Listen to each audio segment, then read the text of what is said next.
दोस्तों नमस्कार। केदारनाथ में वोटिंग होने के बाद अब समीक्षाओं का, आकलन का और तुक्केबाजी का दौर चल रहा है। 23 को नतीजे आएंगे। सबसे बड़ी बात यह है कि 53,000 से जो ज्यादा वोट पोल हुए हैं उसमें बीजेपी या कांग्रेस किसे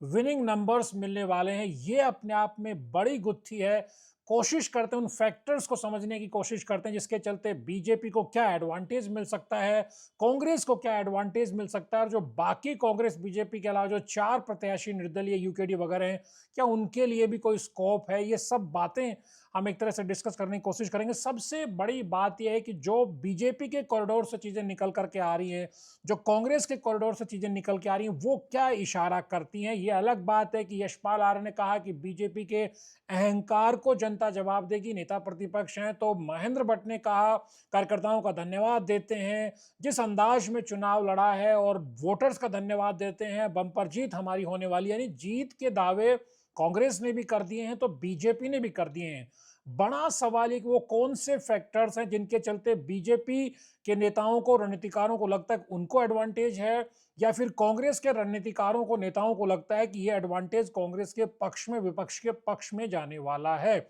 सबसे बड़ी बात अगर लगा करके हम ये बात करें, क्योंकि आप जानते हैं कि जनता जनार्दन है, असल नतीजे 23 को यानी कि 23 नवंबर को ही आने वाले हैं, तभी असल पिक्चर पता चल पाएगी। लेकिन उससे पहले जो तमाम तरह की कयासबाजियां और जो समीकरणों को समझने की कोशिश की जा रही है, उसी कड़ी में अगर देखा जाए तो जो बीजेपी के कॉरिडोर से जो खबर हम तक पहुंची है, पहले उसको आपके सामने रखते हैं। उसके बाद जो कांग्रेसी कैंप में किस तरह की कयासबाजियां, आंकड़ेबाजी, समीकरण बिठाए जा रहे हैं, उन पर भी बात करेंगे। बीजेपी के भीतर ये चर्चा है कि चुनाव में, जिस तरह से चुनाव जो शुरू हुआ था, तब बीजेपी के खिलाफ बहुत सारी चीजें थी। चाहे केदारनाथ यात्रा में जो बदइंतजामी देखने को मिली, या वो तो पूरी चारधाम यात्रा में देखने को मिली, या फिर दिल्ली में केदारनाथ धाम मंदिर निर्माण का बवेला रहा हो, या फिर जिस तरह से यात्रा के समय जो केदारनाथ वैली में जो आपदा आई थी उससे नुकसान का मसला रहा हो, तो बीजेपी कॉरिडोर्स के भीतर भी रणनीतिकार ये मानते हैं कि उस दौरान शुरू में जब कैंपेन की लड़ाई शुरू हुआ था, तब ये माना जा रहा था कि बीजेपी को नुकसान है, क्योंकि लोकसभा चुनाव में गढ़वाल की सीट है केदारनाथ, और यहां से बीजेपी को 10,000 प्लस की लीड मिली थी। और बीजेपी के रणनीतिकार मान रहे थे कि बीजेपी को उपचुनाव में खासा नुकसान हो सकता है। लेकिन जिस तरह कैंपेन चला और अपने तरीके से आशा नोटियाल को टिकट देकर के मुख्यमंत्री ने जिस अंदाज में वहां पे सियासी बिसात बिछाई, उसके बाद अब जब वोटिंग के बाद बीजेपी कैंप्स में जब हमने नेताओं से बातचीत की है, तो बीजेपी के नेताओं का दावा है कि कंफर्टेबल विन बीजेपी को मिल सकती है। इस चुनाव में 5-7 हजार की जीत बीजेपी को मिल सकती है। ये बीजेपी के कैंप के भीतर की चर्चा है। इसके पीछे जो तर्क नेता दे रहे हैं, वो तर्क ये दे रहे हैं कि 53,500 के आसपास वोट पोल हुआ है, 3 से 4 हजार वोट बाकी तमाम जो प्रत्याशी हैं, यानी कि कांग्रेस और बीजेपी को माइनस करके जो चार कैंडिडेट हैं, निर्दलीय, यूकेडी, दूसरे दल या फिर नोटा, यानी बीजेपी के रणनीतिकार मानते हैं कि 53 साढ़े 53 हजार वोटों की जो पोल है, उसमें से 3-4 हजार वोट उधर चले जाएंगे। उसके बाद यानी करीब 49-50 हजार वोट बचेंगे, जिसमें से बीजेपी और कांग्रेस के कैंडिडेट्स में शेयरिंग होनी है, वोट बंटने हैं। इस लिहाज से जो बीजेपी के रणनीतिकार मानते हैं कि कांग्रेस को 20 से 22 हजार वोट मिल सकते हैं, यानी कि जो लोकसभा चुनाव में कांग्रेस को 20 से हजार से ज्यादा वोट मिले थे, उसके आसपास ही अभी बीजेपी के कुछ रणनीतिकार कांग्रेस को उपचुनाव में रखता हुआ देख रहे हैं। उनको लगता है कि कांग्रेस 22 हजार, मैक्सिमम 23 हजार तक जा सकती है। जबकि बीजेपी के जो नेता रणनीतिकार हैं, वो आशा नोटियाल को लेकर के इस तरह का आकलन रख रहे हैं कि आशा नोटियाल की खुद की छवि भी अच्छी थी, वो बेहतर कैंडिडेट थी, और जो डैमेज हो रहा था, प्रधानमंत्री नरेंद्र मोदी का नाम 2-3 बार प्रधानमंत्री ने इनडायरेक्टली उपचुनाव के दौरान, कैंपेन के दौरान भी उत्तराखंड से कनेक्ट बनाने की कोशिश की, चाहे फिर वो अनिल बलूनी की, गढ़वाल सांसद की इगास बगवाल पार्टी के बहाने मैसेज देना रहा हो, या फिर जो 9 नवंबर को राज्य स्थापना दिवस के मौके पर प्रधानमंत्री का जो उत्तराखंड वासियों के नाम संदेश था, इस लिहाज से मन की बात के जरिए भी प्रधानमंत्री ने किसी न किसी रूप में कनेक्ट बनाने की कोशिश की। बीजेपी के रणनीतिकार मानते हैं कि उससे भी फायदा मिला, तो कैंडिडेट बेहतर, प्रधानमंत्री का कनेक्ट, और तीसरे नंबर जो शुरू में जब मैंने कहा कि कैंपेन शुरू होते होते लग रहा था कि धामी सरकार की को लेकर के जो कुछ फैसले हुए या कुछ ऐसी परिस्थितियां बनी जिन्होंने सरकार को केदारनाथ क्षेत्र में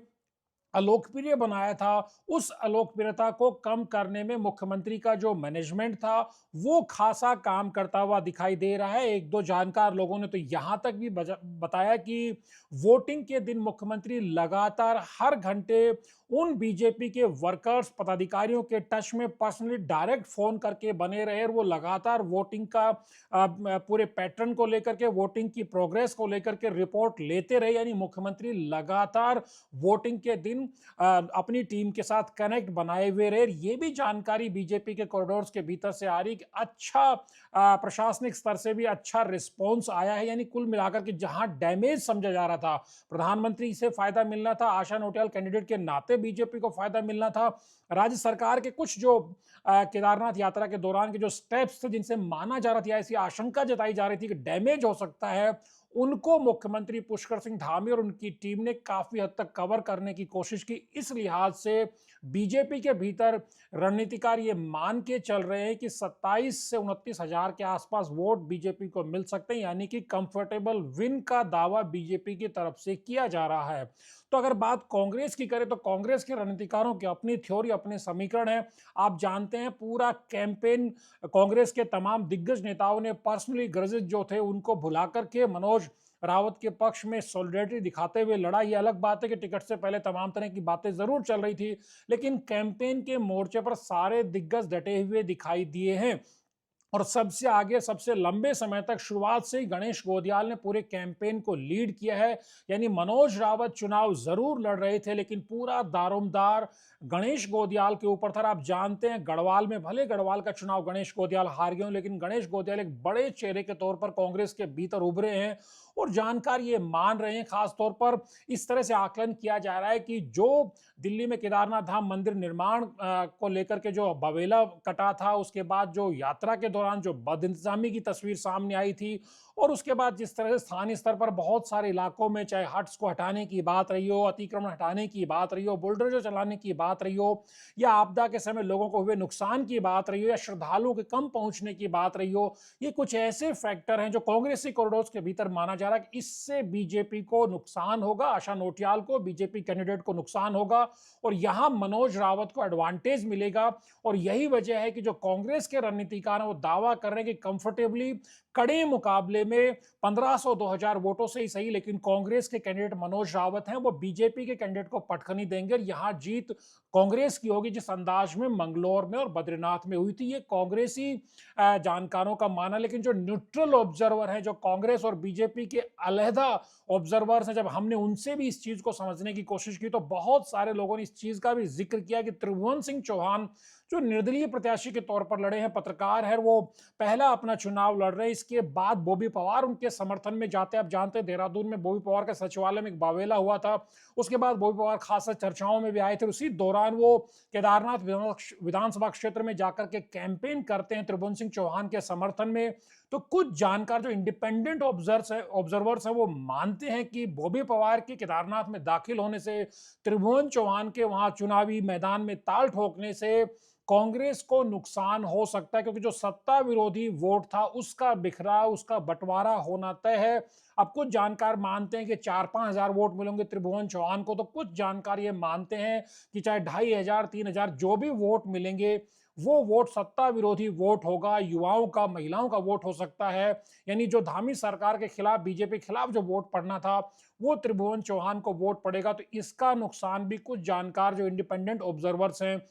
वो मानते हैं कि इसका नुकसान भी कांग्रेस को उठाना पड़ सकता है। तो ये बहुत सारी चीजें हैं, देखना बेहद दिलचस्प रहने वाला है कि अपने अपने दावे, अपने अपने समीकरणों के इतर नतीजे क्या आते हैं। तो कुछ जानकार ये भी मानते हैं कि अगर लगाकर बात करें, अगर बीजेपी को विन मिलती है तो मार्जिन को देखा जाएगा। क्या लोकसभा चुनाव 2024 का हुआ था, इस तरह से बड़े मार्जिन से बीजेपी वहां चुनाव जीतती है तो ये मुख्यमंत्री के लिए बहुत बड़ी बात होगी। आशा नोटियाल के चेहरे और मुख्यमंत्री के प्रबंधन का एक बड़ा मैसेज दिल्ली तक जाएगा और जो मुख्यमंत्री के बीजेपी के भीतर विरोधी हैं उनके लिए बहुत बड़ा ये सेटबैक होने वाला है। तो ये भी देखा जाएगा कि क्या मार्जिन 1000, 1500, 2000 के भीतर रहने वाला है। अगर ये रहेगा तो बीजेपी कैंडिडेट के चेहरे की इसे जीत भी माना जाएगा, प्रधानमंत्री को का भी एक वहां पे इन्फ्लुएंस भी माना जाएगा। लेकिन ये भी बीजेपी के भीतर चर्चा शुरू हो सकती है कि मुख्यमंत्री पुष्कर सिंह धामी के तमाम प्रयासों के बावजूद अगर बीजेपी 1000-1500 वोट से चुनाव जीत पाई, यानी बहुत ही नैरो मार्जिन से चुनाव जीतती है, तो इसको लेकर के बहुत सारी बातें पॉलिटिकल कॉरिडोर्स में बनने लगेंगी।